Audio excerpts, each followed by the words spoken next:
देखो सुनो इधर, हल्ला नहीं।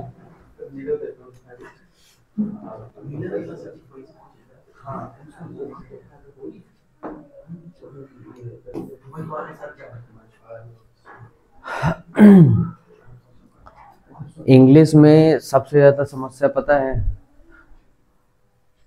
तुम ही बस लोगों को नहीं, सभी को जाती है, ठीक ना। मतलब इंग्लिश मीडियम के बच्चों को छोड़ के हिंदी मीडियम के बच्चों को लगभग सभी को समस्या इंग्लिश से जूझना पड़ता है ना। तो सबसे ज़्यादा ज़रूरी ये है कि पहले अगर हम पैटर्न को समझ लें, तो पैटर्न के अकॉर्डिंग अगर हम पढ़ाई करेंगे ना, तो पैटर्न के अकॉर्डिंग हमको ज़्यादा से ज़्यादा नंबर मिलेंगे, समझ गए। अगर हम पैटर्न के अकॉर्डिंग पढ़ाई नहीं करेंगे ना, तो ज़्यादा अपन नंबर नहीं कलेक्ट कर पाएंगे।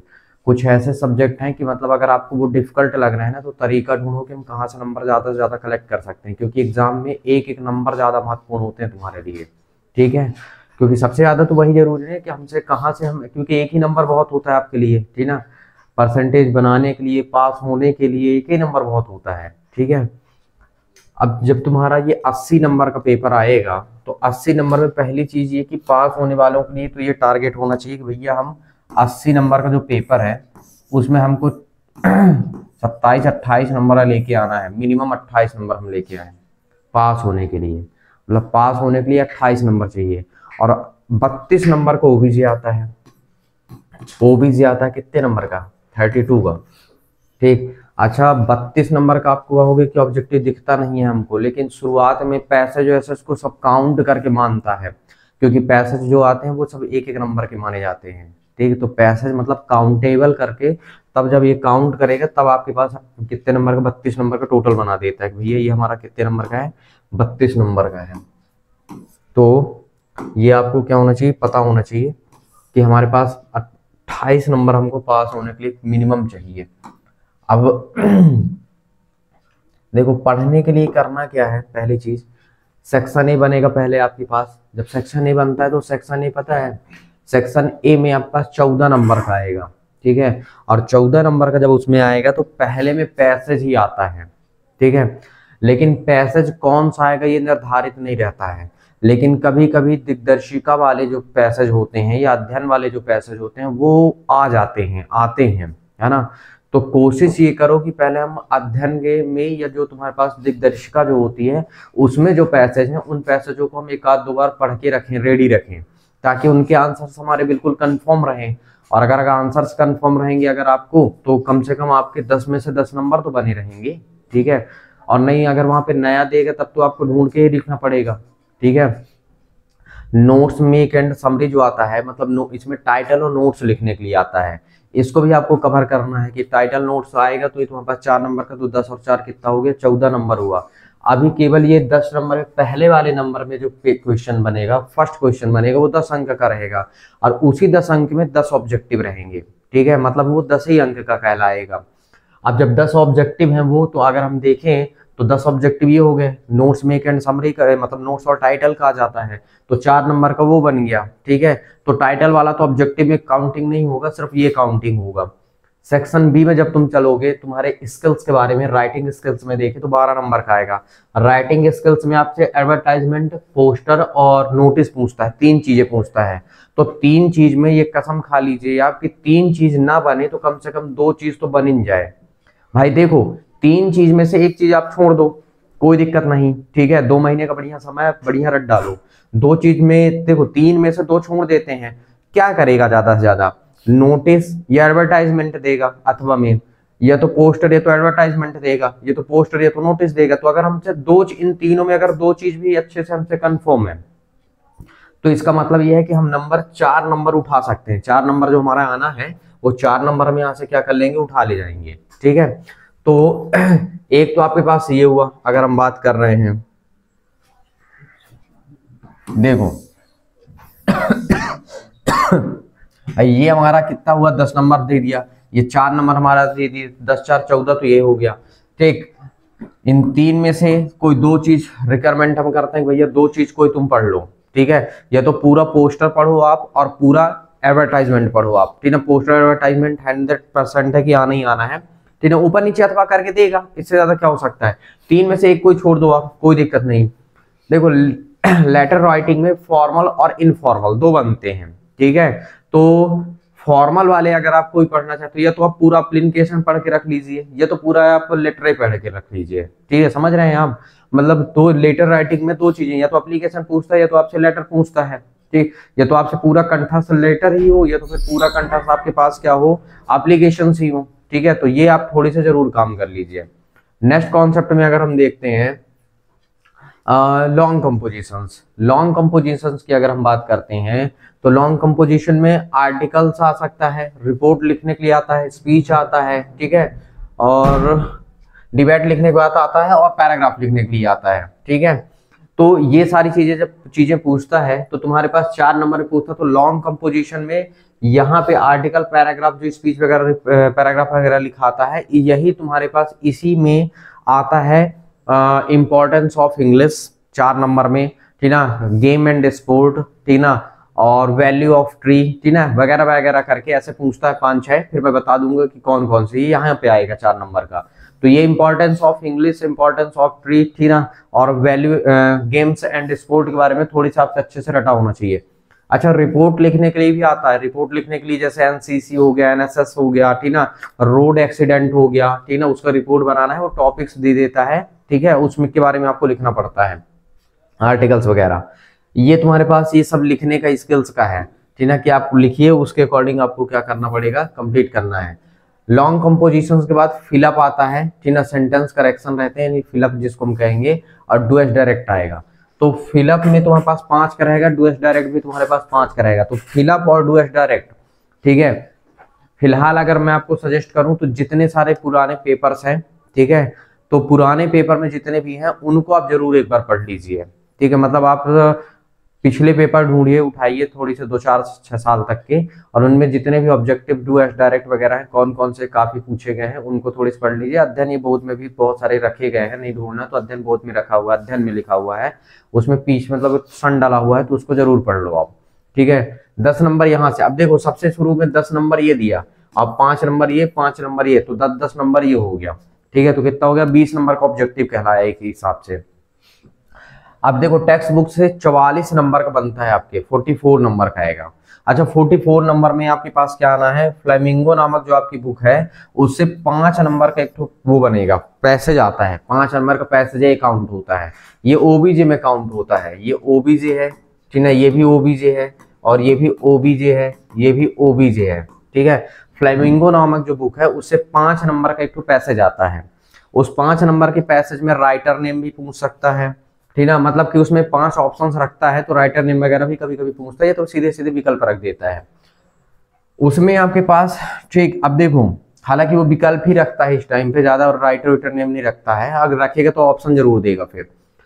उसके बाद आपके पास क्या है, फ्लेमिंगो के पोएट्री सेशन से, ठीक है, ये प्रोज सेशन है, ये क्या है तुम्हारे पास, प्रोज सेशन है। पोएट्री सेशन, प्रोज सेशन में जो कहानी वहानी नाटक उटक रहते हैं उनके बारे में वहां से 5 नंबर का उठेगा, और जो प्रोज सेशन यानी पोएट्री सेशन है, पोएट्री सेशन से 3 नंबर का आता है। ये वही 3 नंबर का ओबीजे रहता है जो 4 लाइन की कविता लिखी हुई होती, पोएम लिखा हुआ होता है, और उसमें ऑप्शंस डाल देता है कि मतलब आपको यहाँ पे बताना है, ढूंढ ढूंढ के लिखना है, मतलब उसके ऑप्शंस, तो जब आप पढ़े रहेंगे तो जानेंगे आप, सीरियस बात है। तो देखिए 10 10 10 20 20 और 5 25, और 25 और 5 कितना हो, 25 और 3 कितना हो गया, 28 हो गया। जो विस्तास नामक आपकी बुक है वो सप्लीमेंट्री रीडर जिसको हम कहते हैं कि अलग से मिली हुई है, उसमें 3 4 5 तो पार्ट होंगे। कितने पार्ट हैं उसमें, चैप्टर कितने बने हुए हैं टोटल, उससे 3 या 4 लगभग ऐसे कुछ होंगे, जो भी है, वैसे 4 नहीं होना चाहिए, 6-7 होना चाहिए मेरे हिसाब से, ठीक ना, क्योंकि सप्लीमेंट्री रीडर में ज्यादा होगी, ठीक है। उसमें से भी एक कोई पैसेज आएगा जो 4 अंक का रहेगा, उससे 4 ही अंक का रहेगा, ये भी आपका ओबीजे ही रहेगा, काउंटिंग होता है क्योंकि वो पैसेज है और वो एक एक नंबर के बने रहेंगे। तो इसका मतलब क्या हुआ, अगर हम देखें तो कितने हो गए अपने पास, 20 हुए, सॉरी वहां से 10 20 25, और ये आपके पास क्या कहलाया 28, और ये क्या कहलाया आपके पास 32, यानी 32 अंक का ओबीजे रेडी हो गया। अब आपके पास देखिए क्या बच रहा है, अगर आप यहां से यहां तक देखेंगे तो 10 6 16, 16 4 20, 20 6 26 और 26 और 6 32, 32 अंक का प्रश्न उत्तर आना स्टार्ट हुआ है। 32 अंक का प्रश्न उत्तर आएगा। अच्छा 32 अंक में कहां कहां से आएगा, साफ साफ आपको बता दिया गया है पहले से कि भैया हम आपसे शॉर्ट क्वेश्चन पूछेंगे, short type question, short answer type questions रहेंगे, और वो आपसे फ्लेमिंगो के पोएट्री सेशंस रहेगा। ठीक है, किससे रहेगा, सॉरी पहले हम प्रोज सेशन वाला देख लेते हैं। प्रोज सेशन से रहेगा, जो 10 नंबर का आना है, 10 में से 5 तो कोई करना होगा, मतलब कि 10 में सॉरी 6 7 क्वेश्चन देगा यहाँ पे, 7 में से 5 क्वेश्चन करना होगा। अब 7 में से 5 क्वेश्चन करना होगा तो 7 में से 5 क्वेश्चन रहेगा जिसमें से 10 अंक का रहेगा। तो इसका मतलब जितने तुम्हारे चैप्टर हैं, ठीक ना, जितने भी आपके इंग्लिश में चैप्टर हैं, उन चैप्टरों में से शुरुआत के आप 7-8 चैप्टरों को पढ़िए, और 7-8 चैप्टरों में से मोस्ट क्वेश्चंस जो आप हैं उनको आप पढ़ लीजिए। ठीक ना, मतलब एक चैप्टर से 5-5 6-6 क्वेश्चंस आप निकालिए और उन 5-5 6-6 क्वेश्चनों को आप रट लीजिए। ठीक है, और रटने के उपरांत अगर मान लीजिए कभी ऐसा भी होता है कि चैप्टर आपको पता चल गया कि हाँ ये तो उसी चैप्टर का क्वेश्चन है लेकिन हमने इसको नहीं पढ़ा है, सपोज दैट, ठीक है, तो लगभग आप जो पढ़ते हैं या आप याद करते हैं वो लगभग ऊपर नीचे 19-20 का फर्क वही रहता है। ठीक है, तो अगर आपको ये पता है कि ये इसी चैप्टर का है, क्वेश्चन आया है, क्वेश्चन चैप्टर का पता है, लेकिन आपको प्रॉपर आपने उस क्वेश्चन को नहीं पढ़ा है, ठीक है, लेकिन किसी और क्वेश्चन का आंसर बाय द वे याद है आपसे, ठीक ना, उसी चैप्टर का, तो आप उसी में एडजस्ट करके लिख दीजिए। ठीक ना, उसी में आप लिखिए, मतलब भावार्थ कुछ ना कुछ तो मिलेगा। ठीक है, जिसके कारण आपको 2 में मतलब 2 नंबर ना देगा चेक करने वाला, तो 1 नंबर तो दे ही देगा। ठीक ना, उससे कोई कहीं पे कटने की चांसेस हो सकता है, चेक करने वाला टीचर 2 नंबर दे दे। ठीक ना, तो ये आपके लिए प्लस पॉइंट हो जाएगा। हाँ, लेकिन उसी चैप्टर का होना चाहिए। ठीक ना, ये नहीं कि पूछा एक चैप्टर का है तुम लिख रहे हो 10 चैप्टर का, तब नहीं मिल सकता, तब वो गलत हो जाएगा उस केस में। ठीक है, अब देखो शॉर्ट टाइप के आंसर ऐसे करके आपके 10 नंबर के क्वेश्चन ही नहीं 5 टुक बंद करना होगा, जिसमें से 10, तो मतलब आपसे लगभग शुरुआत के कुछ चैप्टर्स बिल्कुल याद ही होने चाहिए। ठीक है, मतलब शुरुआत के 7-8 चैप्टरों तक को आपको याद करना, 7-8 चैप्टर शायद होंगे भी नहीं उतने, ठीक है, 6 से 7 ही चैप्टर होंगे जहां तक है। ठीक है, तो आप उन्हीं में से टिक करके, या फिर मैं क्वेश्चंस आपको बता दूंगा तो उन क्वेश्चनों को आप क्या कर डालिए, रट डालिएगा। ठीक है, टिक करके पढ़ डालिए। अच्छा, पोएट्री सेशन से सेम चीज है, मतलब पोएम वाले से 6 नंबर का आएगा, 2-2 अंक का आएगा। अच्छा देखना इसके प्लस पॉइंट, कितना बड़ा प्लस पॉइंट है आपके लिए। ठीक है, 2-2 नंबर का पोएट्री सेशन से आएगा पोएम वाले से। पोएम वाले मेरे हिसाब से 5 से 6 चैप्टर ही 6 ही हैं। ठीक ना, एक रोड स्टैंड करके ऐसा कोई चैप्टर है, ठीक है, तो वहां तक ही 6 पोएम है। 6 पोएम में से आप कम से कम, अब दिमाग लगाइए, 6 पोएम है, मतलब कि 6 पोएम है, और वहां से मतलब 6 नंबर का आना है, 2-2 नंबर के 3 क्वेश्चन रहेंगे, 4 रहेंगे, 4 में से 3 करने होंगे। तो आप कोशिश करिए कि पूरा अगर आप नहीं रट सकते हैं तो कम से कम 5 तो चैप्टर तो रट ही लीजिए, 6 चैप्टर छोड़ के एक कोई छोड़ दीजिए, उनमें से कहीं ना कहीं एक एक प्रश्न तो उठाएगा वो। ठीक है, तो कहीं से भी अगर एक एक प्रश्न उठाएगा तो 3 प्रश्न तो बन ही जाएंगे। प्रत्येक चैप्टर से आप पढ़ लीजिए 3-3 4-4 क्वेश्चन। भाई आप नॉर्मल सोचिए कि आप ये देखिए कि अगर वो पोएट्री सेशन से उठा रहा है 6 नंबर का, कितने को उठा रहा है, 6 नंबर का, पहले इंस्ट्रक्शन दे के रखा है कि भैया हमसे 6 नंबर का आपका पूछेंगे। इसका क्या मतलब है कि जितने भी चैप्टर 6 चैप्टर हैं, 6 चैप्टर में से किसी 4 चैप्टर को उठाएगा वो एक एक क्वेश्चन। भाई किसी 4 ही चैप्टर का उठाएगा एक एक क्वेश्चन, इससे ज्यादा तो उठा नहीं सकता है। तो जब वो इससे ज्यादा उठा नहीं सकता है तो आपसे पूछेगा भी नहीं उससे ज्यादा। तो इसका क्या मतलब हुआ, इसका मतलब ये हुआ कि हम कोई 4-5 चैप्टर, 500 चैप्टर पढ़ लेते हैं, और 5 चैप्टर में सभी के 2-2 3 से 4 क्वेश्चन हम पढ़ लेते हैं अच्छे से, उन्हीं में से कोई ना कोई आ जाएगा। अगर उनमें से नहीं भी आ रहा है तो आपको क्वेश्चन तो पता चल जाएगा कि इसी चैप्टर का है, तो जो आप पढ़े रहेंगे आप उसी को लिखिएगा, लिख देना उसी चैप्टर से रिलेटेड। ठीक है, तो नंबर चेक करने वाले दे ही देंगे, मिलता ही मिलता है। ठीक है, ऐसा नहीं, क्योंकि अब कई बार जब ऊपर नीचे कई सारे अध्ययन में देखेंगे तो आंसर का, शब्दों का थोड़ी सी हेरफेर दिखेगा आपको, तो नंबर आपको मिलेंगे, कंफर्म में मिलेंगे। अब सेम हालात है, ठीक ना, विस्तार से, ठीक है ना, जो आपका सप्लीमेंट्री रीडर है, इससे भी 3 क्वेश्चन रहेंगे। ठीक है, 4 नंबर के रहेंगे, 3 क्वेश्चन रहेंगे, जिनमें से आपको कोई 2 करना होगा। एनी 2 रहेगा, क्वेश्चन नंबर 12 में रहेगा एनी 2, ठीक है, इसमें रहेगा एनी 5, इसमें रहेगा एनी 3, इसमें रहेगा एनी 2, और सेम पोजीशन बनेगा इसमें भी। इसके भी आप 3-4 जो चैप्टर हैं उसके काफी अच्छे क्वेश्चन, जैसे एक तो द टाइगर किंग का है, ठीक ना, काफी अच्छा चैप्टर है। एक तो द पैडलर करके है, सॉरी नहीं, रेड ट्रैप करके एक है, वो भी एक कहानी है, ठीक ना, चूहेदानी वाला एक है, ऐसे करके कुछ है, जाल वाला, ठीक है। आपके में नहीं है? अच्छा, वो फ्लेमिंगो में है। अच्छा देख लीजिएगा, मुझे कंफर्म नहीं है अभी, थोड़ी से मैं पहले पढ़ाया था तो वही ध्यान है मुझे।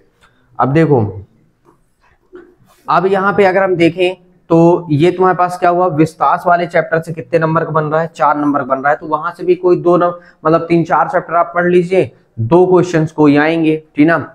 सेम प्रोसीजर आपको अपनानी है। अब देखिए है क्या, एक तुम्हारे पास, अब यहां से ध्यान से देखो, 3 बार 13, 14, 15, 13 में फ्लेमिंगो से 2 क्वेश्चन बड़े बड़े 3-3 अंक के कोई 2 करने होंगे। ये एनी 2 में आता है, ठीक है, एनी 2 बनाएगा, मतलब 2 करना है। तो अगर आप सोचिए, जो आप 2-2 नंबर के क्वेश्चन याद किए हैं, हाँ शब्द सीमा मेंटेन करनी होगी। वर्ड आपको ध्यान रखना कि 2 अंक के लिए मिनिमम 25, मतलब मिनिमम 30 वर्ड लिखना है। जो यहां से तुम्हारे पास 3 अंक में जो जनरेट करेगा उसके लिए कम से कम आपको 75 शब्दों में लिखना होगा, मतलब 75 से 80 शब्द मेंटेन करना होगा। तो इसका मतलब क्या हुआ कि 3-3 अंक के जो क्वेश्चन पूछेगा 2 ठो, उसको हमको 6 नंबर में 2 ठो जो प्रश्न करवाएगा हमसे, ए भी कभी कभी डाल देता है, ऊपर नीचे अथवा भी डाल देता है, तो इसका मतलब हमको 75 शब्द लिखना है।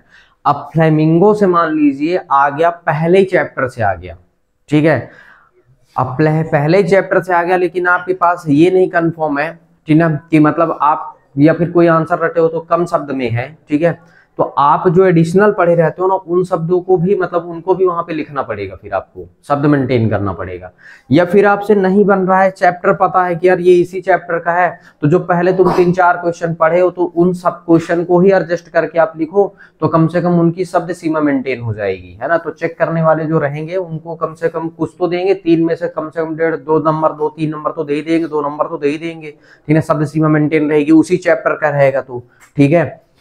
सेम चीज बनेगा तुम्हारे पास पोएट्री सेशन से, ठीक ना, पोएट्री सेशन जो अभी तुम कविता वाला ऊपर रट के आए हो, यहाँ भी काम देगा, ठीक है। मान लो कोई क्वेश्चन आ रहा है 3 नंबर में, बड़ा सा क्वेश्चन आ रहा है, या फिर मान लो तुम्हारे पास central idea of the poem लिखने के बारे में आ गया, किसी के बारे में लिखने के लिए आ गया, तो तुम जो क्वेश्चन आंसर 3-4 तो पढ़े रहोगे, उसी को यहाँ पे एडजस्ट करके कम से कम 70-80 शब्दों में लिख देना है, समझ गए। सेम चीज यहाँ पे सप्लीमेंट्री रीडर से भी है, ठीक है। 3 नंबर को, लेकिन ये कोई 3 नंबर का अकेला ही आएगा ना, 3 नंबर का कोई अकेला ही रहेगा यहाँ पे, ठीक है, क्योंकि 3-3 लिखा ना, मतलब 3-3 नंबर के क्या रहेंगे, कोई अकेले ही रहेंगे, ठीक ना, खूब सारे आपसे नहीं पूछे जाएंगे।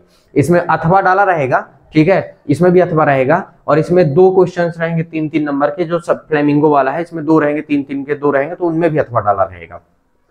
और इस तरह करके टोटल कितने नंबर का बनेगा, 80 नंबर का बनेगा। अब आप एक प्लान तैयार करिए कि भैया हमको पूरे में पूरा नंबर चाहिए, कोशिश करिए कि हमको पूरे में पूरा चाहिए, ठीक है, तो कुछ तो आप पा ही जाएंगे, स्वाभाविक बात है। और अगर परसेंटेज के लिए है तो परसेंटेज के लिए तो आपको रटना ही पड़ेगा। तो आपका काम सबसे पहले है कि आप प्रश्न उत्तर भी रटिए, और साथ में ये जो पैसेज हैं इनके जो राइटर वगैरह हैं इनको भी पढ़ना है, ठीक है। इसके लिए अध्ययन जो है, थोड़ी सी अगर हम बात करें अध्ययन, ये बोध आप देखेंगे तो उसमें पीछे पूरा का पूरा टॉपिक बनाया रहता है, लेकिन जरूरी नहीं है, ठीक है, कि जो पैसेज में यहाँ क्वेश्चंस हैं, ठीक ना, वो क्वेश्चंस मतलब जो आपके वहां अध्ययन में होंगे वही क्वेश्चंस उतर आए। हाँ उतर आते हैं, पर 1-2 क्वेश्चन, कभी कभी 5 में से 1-2 क्वेश्चन चेंज हो जाते हैं, ठीक है, मतलब वो चेंज करता है, ठीक है, मतलब उसी को उठा के डाल देगा, तो फिर आपको वहीं पे पैसेज पढ़ने से आपको मिलेगा, इससे पहले फिर उसके आंसर्स आपको नहीं मिलेंगे। क्लियर हुआ मैंने क्या कहा? तो यही पैटर्न है, और इसी पैटर्न के अनुरूप तुमको क्या करना है, पढ़ना है, ठीक है। और इसी पैटर्न के जब अनुरूप आप पढ़ेंगे ना, तो जाके आपका कंप्लीट हो पाएगा, ठीक। क्योंकि अगर आप परसेंटेज बनाने के बारे में प्लान कर रहे हैं ना, तो जितना परसेंटेज आपको चाहिए, ठीक, ये था पूरा पैटर्न, ठीक ना, आपको जितना भी परसेंटेज चाहिए उसका मतलब ये है कि उतने सब्जेक्ट में आपको उतने नंबर चाहिए, ठीक।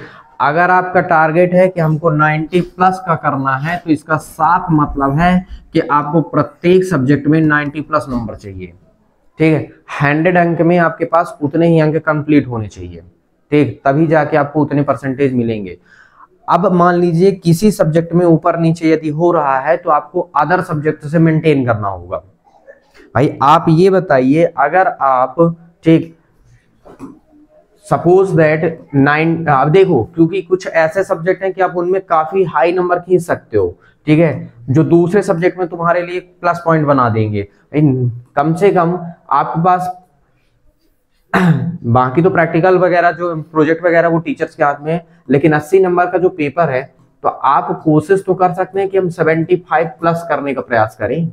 75 प्लस अगर तुम करोगे, ठीक है, तो इसका साफ अर्थ ये है कि अगर आप 75 प्लस करने का प्रयास किए, तो इसका मतलब यह है कि आपके परसेंटेज बनने में कोई भी दिक्कत नहीं होगी। भाई अगर 75 प्लस हुआ, ठीक ना, सपोज दैट, तो 75 प्लस अगर आप खींच लिए, मान लेते हैं कि 25 में से 18-20 नंबर दे दी, मतलब 25 का नहीं, आपकी में 20 का होता है, 20 में से दे दिए 18 नंबर तक तो दे ही देंगे टीचर्स। तो इस केस में तुम्हारे पास नंबर कहाँ पहुंच जाएगा, ठीक ना, लगभग 95, 96, 97, 98, मतलब कि 95 से प्लस ही बनने लग जाएगा उस हिसाब से। 94, 95, क्योंकि अगर आप इसको प्लस किए दे रहे हैं तो लगभग 94, 95 नंबर तो आप पहुंच ही जाएंगे, ठीक है, 90 प्लस आपका बन ही जाएगा। उसी प्रकार दूसरे सब्जेक्ट में, उसी प्रकार तीसरे सब्जेक्ट में, हर एक का बिल्कुल टारगेट फिक्स होना चाहिए कि हमको इस विषय में इतने नंबर लेके आना है, तभी जाके क्या हो जाएगा, पूरा कंप्लीट होगा। तो इससे पहले तुम्हारा कंप्लीट ही नहीं हो पाएगा, ठीक। तो पहले तो सबसे ज्यादा जरूरी ये है कि आपका बिल्कुल प्लान रेडी होना चाहिए कि हमको इतने नंबर चाहिए, और उसके लिए, उस चीज को पाने के लिए फिर आप अपना जो फालतू समय नष्ट कर रहे हैं ना, जिन्हें अपना कीमती समय जो है वो फालतू का बर्बाद करने में लगे हैं, उनको सबको छोड़ दीजिए बर्बाद करना। 2 महीने की बात है, ठीक है, 2 महीने लगभग बचे हुए हैं हम अपने पास, 2 महीने की बात है, और 2 महीने में आप जितना ज्यादा फोकस करेंगे, ठीक ना, उतना ही ज्यादा आप परसेंटेज बना पाएंगे। फिर जिंदगी भर तो सोना ही यहाँ है, ठीक है ना, और फिर घूमना ही है, टीवी मोबाइल सब आए हैं। पर फिलहाल अगर मैं कहूँगा तो 2 महीने के लिए आप काफी मेहनत करिए, तो आप 100% है कि नंबर आप उठा पाएंगे। क्लियर हुआ मैंने क्या कहा? तो ठीक है, कोशिश करिए कि हम ये सब सारी चीजें कंप्लीट कर पाए, ठीक है, A to Z कंप्लीट करें, और बाकी अगर कहीं पे दिक्कत जाता है तो फिर तुम मुझे बता देना, ठीक है, तो मैं बता दूंगा कि कौन कौन से क्वेश्चंस को आप पढ़ना है, कौन कौन से क्वेश्चंस को नहीं पढ़ना है। क्लियर हुआ मैंने क्या कहा? तो ठीक है फिर।